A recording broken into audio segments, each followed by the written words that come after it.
आपका स्वागत है। आप देख रहे हैं आपके साथ मेरी बात और मैं प्रियरंजन भारती। राबड़ी देवी ने आसमान सर पे उठा लिया, आपे से बाहर हो गई हैं। आप जानते हैं कि आसमान सर पे उठाने का मतलब सबसे असहज होना और गुस्से में आना होता है। वो गुस्से में आ गई हैं और गुस्सा अपने परिवार के या किसी स्वजन की वजह से नहीं है। ये गुस्सा राजनीतिक है और अपने प्रतिद्वंदी यानी सत्तारूढ़ जनता दल यूनाइटेड के नेता ललन सिंह, जो अभी केंद्र में मंत्री हैं, उनके एक बयान पर वो आपक हो बैठी हैं। उनके इस बयान पर उनको भयंकर आपत्ति है, जिसमें ललन सिंह ने बजट के बाद राबड़ी देवी की प्रतिक्रिया पर अपनी प्रतिक्रिया जाहिर की थी। उन्होंने बजट के बारे में राबड़ी देवी के वक्तव्य को लेकर ये कहा था कि अच्छा, अब राबड़ी देवी भी बजट पर प्रतिक्रिया देने लग गई। उन्हें बजट क्या समझ में आएगा? वो अपना दस्तखत तो कर ही नहीं पाती है। देखा है आपने कितना लंबा दस्तखत वो कैसे करती हैं।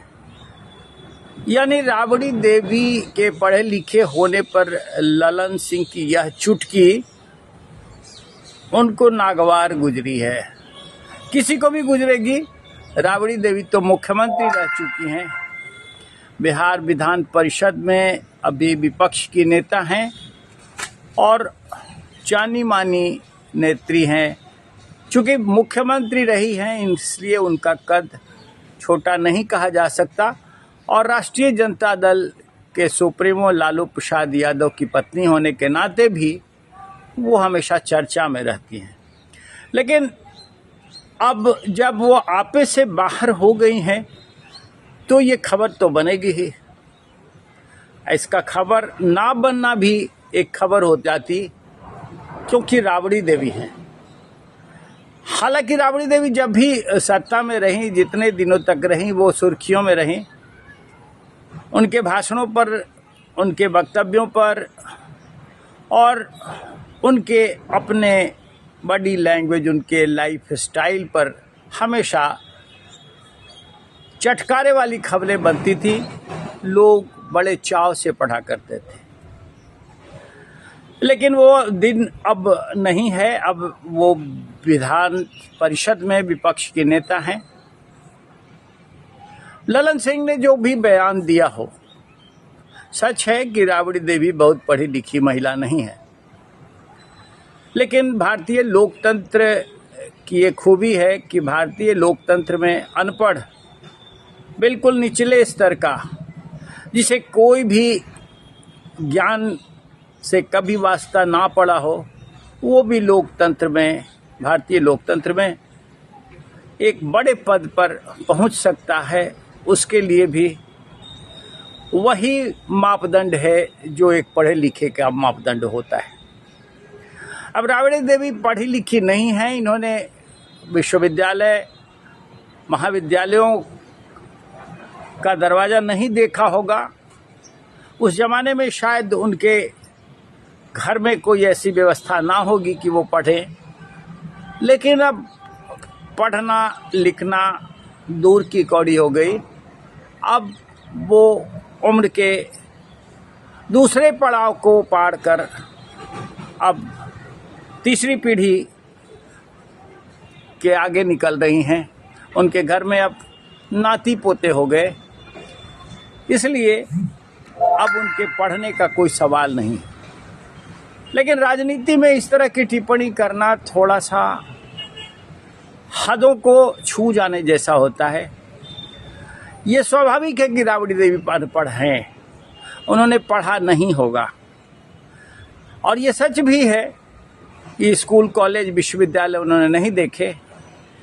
लेकिन केंद्रीय मंत्री को भी मर्यादा में रहकर अपनी बात कहनी चाहिए थी। उन्होंने जिस लहजे में कहा है कि वो भी अब प्रतिक्रिया करने लग गई और उन्होंने कहा बजट क्या समझेंगी, इसे लेकर उनका गुस्सा पनपा है, और गुस्सा पनपा भी है, गुस्सा भड़का भी है। तो इसकी वजह है, ये बेवजह नहीं है। जवाब में राबड़ी देवी ने ये भी कह दिया कि ललन सिंह को चुनौती देते हुए उन्होंने ये कहा है कि वो बताएं कि उनकी माता, उनकी पत्नी और घर की महिलाएं कितनी पढ़ी लिखी हैं, कितनी विद्वान हैं। उनकी विद्वता और उनके पढ़ाई, उनके लिखाई पर भी सवाल खड़े कर दिए हैं। और ये सवाल खड़ा करना प्रतिक्रियात्मक है भी सही, क्योंकि किसी पर अगर उसकी कमियों पर, उसकी कमजोरियों पर आप उंगली उठाएंगे तो उतनी ही तत्परता और उतनी ही बेकाबू होकर उससे भी इसी तरह की प्रतिक्रिया का अंदाजा आपको पहले ही से कर लेना जरूरी हो जाता है। शायद ललन सिंह ने जिस हठात भाव से स्वाभाविक रूप से ये प्रतिक्रिया दे दी, उनको इस बात का अंदाजा नहीं रहा होगा कि राबड़ी देवी भी इतना मुखर होकर बेलौस बोल डालेंगी। अब ये जब बजट पर प्रतिक्रिया का दौर चला है, तो प्रतिक्रियाओं का दौर न जाने कहां तक जाएगा और ये राजनीतिक घमासान का विषय बन गया।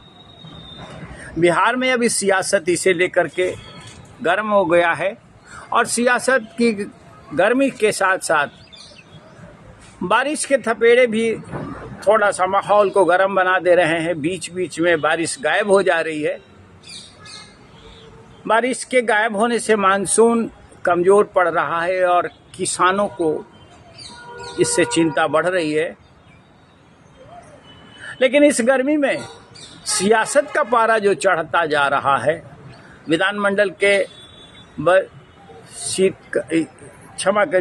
विधानमंडल के पावसकालीन सत्र के दौरान जिस तरह से तल्खी बढ़ी है राष्ट्रीय जनता दल और जनता दल यू के बीच में, वो कई तरह के संकेत कराती है।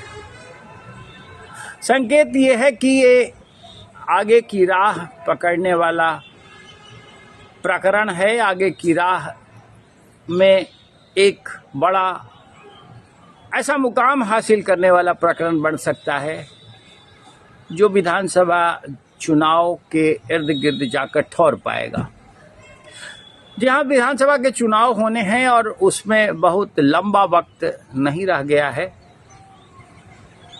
तो इस तरह की टीका टिप्पणियां और इस तरह के आरोप प्रत्यारोप का दौर चलेगा। ललन सिंह पहले भी राबड़ी देवी के बयान से आहत हो चुके हैं। लोकसभा चुनाव के वक्त कई सालों पूर्व राबड़ी देवी ने खोल करके ललन सिंह पर ऐसे अपशब्द कहे थे, ऐसी टीका टिप्पणियां की थी जिसे लेकर के राजनीति भी शर्मसार हो गई थी। उन्होंने नीतीश कुमार और ललन सिंह के बीच रिश्तेदारी पर सवाल उठा दिया था, उन्हें साला बहनोई तक कह दिया था। उसे लेकर के काफ़ी गर्मी बढ़ी थी, सियासी गर्मी बढ़ी थी। अब फिर वो दौर आया हुआ है। ललन सिंह लगता है कि राबड़ी देवी के प्रति स्पर्धा में रहते हैं। दोनों पर एक तरह से इस तरह की उन्मुक्त छींटाकशी राजनीति को एक नया धार दे देती है, और ये पहली दफा नहीं हो रहा है। इस तरह की छींटाकशी का दौर और इस तरह का प्रकरण हमेशा समय समय पर उभर कर समाज के पटल पे आता रहता है और उसकी एक नियति बनती है। फिर वो शांत होता है, लेकिन उसके दूर तक तार जुड़ जाते हैं और उसका फलाफल सही दिशा में कुछ नहीं निकलता, बस राजनीति गरमा जाती है और उसके तेवर, उसकी त्योरियां चढ़ जाती है। अभी फिर ये है, लेकिन हाँ, चुनाव आने वाला है और विधान मंडल का पावसकालीन सत्र जो आज आखिरी दौर में संपन्न हो गया, वो उसमें इस तरह की चर्चा और इस तरह का आरोप प्रत्यारोप नई कहानियां लिखने वाला साबित हो सकता है। लेकिन इस बीच ये भी महत्वपूर्ण रूप से देखा जाना चाहिए कि विधानमंडल के इस सत्र में विपक्ष पूरी तरह से बिखरा हुआ नजर आया। विधान परिषद में राबड़ी देवी, लेकिन विधानसभा में नेता प्रतिपक्ष तेजस्वी यादव सदन की बैठक से बिल्कुल लापता रहे। एक बार भी उनके दर्शन नहीं हुए और उनके नदारद रहने पर सवाल उठने लगे हैं कि ऐसे गैर जिम्मेदाराना दायित्व करने वाला विपक्ष का नेता कैसे सत्ता की कमान संभाल सकता है। अब माँ बेटे पर इस तरह से जब राजनीति गरमाएगी तो कहानी दूर तलक तो जाएगी ही। अब कहानी आप भी पढ़िए और हमें भी बताइए, लेकिन इस वीडियो पर आपकी प्रतिक्रिया किस रूप में आएगी उसका हमें इंतजार होगा। हमारे चैनल को आपने सब्सक्राइब नहीं किया होगा अब तक, तो आपसे निवेदन बार बार करता हूं और अभी फिर कर रहा हूं कि इसे सब्सक्राइब कर लीजिए। फिर मिलते हैं, इंतजार रहेगा आपका। नमस्कार।